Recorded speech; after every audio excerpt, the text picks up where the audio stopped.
DJ Mannu Bangla चक पता रेसिया बहराइच।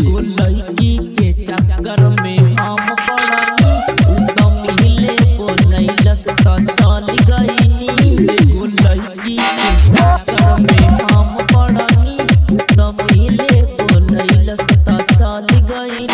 हम सोचले ना रहनी कि ई सब हो जाई, सब नंबर बोला के साली देहलस फसाई, सब नंबर बोला के साली देहलस फसाई, सब नंबर बोला के नंबर बोला के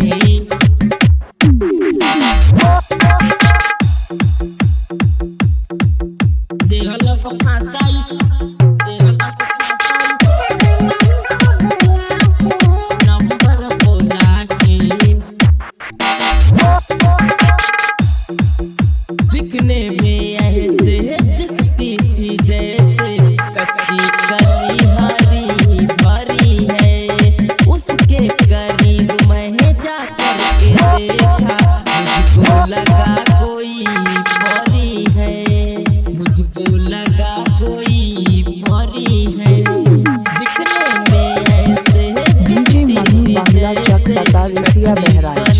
हरी भरी है, उसके करीब मैंने जाकर के देखा, मुझको लगा कोई परी है।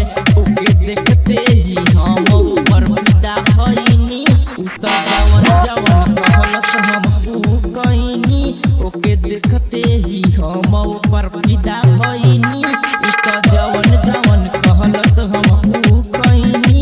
ओकर सुंदर सूरतिया पगइनी लो भाई, सब नंबर बोला के साली देहलस फसाई, सब नंबर बोला के साली देहलस फसाई, सब नंबर बोला के।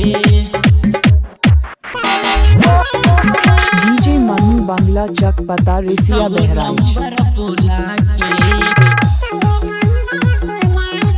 जब वो अपने जुल्फों को खोले, काली घटा हंसी लगती थी, सावारे जब वो जुल्फों को अपने बिजली से दिल में गिरती थी, बिजली से दिल में गिरती थी।